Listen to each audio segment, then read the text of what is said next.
Hi friends, இந்த வீடியோவில் ரொம்பவே கம்மியாக எண்ணெய் யூஸ் பண்ணி ஒரு ஈவினிங் ஸ்நாக்ஸாக செஞ்சு காட்ட போகிறேன். கடலை மாவு யூஸ் பண்ணி பிரெட் டோஸ்ட் எப்படி செய்யுதுன்னு பார்க்கலாம் வாங்க. இது செய்ய 1/4 கப் அளவு கடலை மாவு, அதுக்கப்புறம் 1 டேபிள் ஸ்பூன் அளவு அரிசி மாவு, சுவைக்கேற்ப உப்பு, அப்புறம் ஒரு 1/4 டீஸ்பூன் அளவு ஓமத்தை எடுத்து இந்த மாதிரி நல்லா கசக்கி போட்டுக்கோங்க. இது நல்ல ஃப்ளேவர் தரும். அடுத்து ஒரு 1/2 டீஸ்பூன் அளவு மிளகாய்த்தூள், அதுக்கப்புறம் 1/4 டீஸ்பூன் அளவு ஜீரகத்தூள். இது எல்லாத்தையும் நல்லா ட்ரையாகவே மிக்ஸ் பண்ணி விட்டுட்டு கொஞ்சம் கொஞ்சமாக தண்ணி சேர்த்து இந்த மாதிரி ஒரு ஃபோர்க்கோ இல்லை விஸ்கோ யூஸ் பண்ணி இதை கட்டி இல்லாமல் ஒரு பஜ்ஜி மாவு பதத்துக்கு மிக்ஸ் பண்ணி எடுத்துக்கணும்.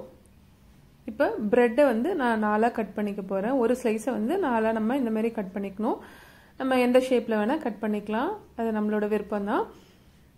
இப்போ கட் பண்ண ப்ரெட்டை அந்த செஞ்சு வச்சுருக்க கடலை மாவு கலவையில் நல்லா டிப் பண்ணி எடுத்துட்டு எண்ணெய் தடவின பேனில் ஒன்று ஒன்றா வச்சிடலாம்.